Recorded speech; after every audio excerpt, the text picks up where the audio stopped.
Carnivore Soldier coming at you from Austin, Texas.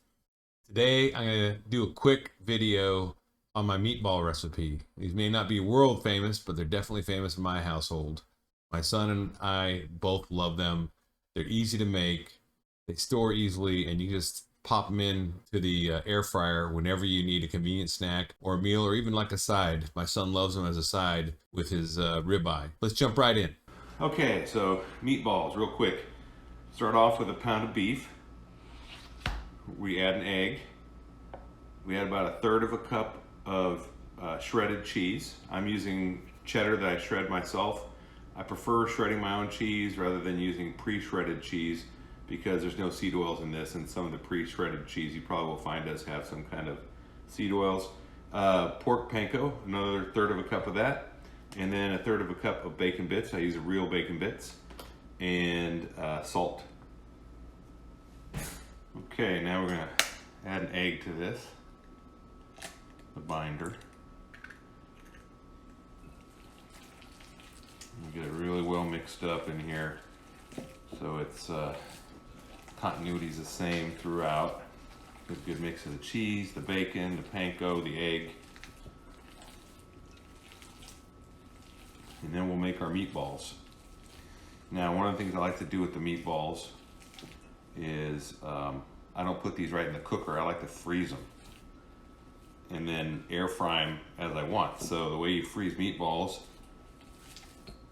is, once these are all the right consistency, which are almost there now, you basically make little balls out of them and put them on a piece of wax paper on your cookie sheet, and then put that cookie sheet in the freezer, let them freeze for a few hours, then you can pull them off the cookie sheet and drop them into a Ziploc bag and put them back in the freezer. Now you have individual snacks or meatballs for meals, or you sometimes even offer it as like a side with a steak. One meatball and a steak's kind of nice. And it's super easy for kiddos, and they're ready to cook at any time.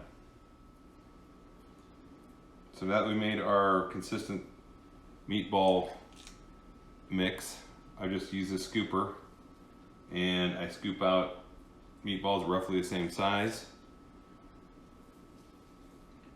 It can be a cookie scooper, or you can use an ice cream scooper, whatever you got. And what we're gonna do with this is we're gonna make these meatballs on the sheet, and then we're going to put them in the freezer and let them freeze separated. And then there'll be nice little hard meatballs we can throw into a Ziploc bag, put them back in the freezer, and pull them out whenever we want to air fry them. Super convenient and super good.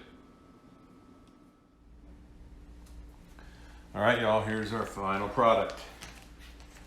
Now you just drop these meatballs into a freezer bag. It will stick together because they're nice and firm. And then we'll throw this in the freezer and pop them out as we need them. This is too easy, guys. Oops, some of them kind of stick. The moisture on the bottom. Too easy. And we are set. Thanks for watching, guys. Please, if you like my content and you want to see more, like, subscribe, and hit that little notification bell so that you get all the notifications on my videos as they come out. Thanks a lot. Until later, stay strong and drive on.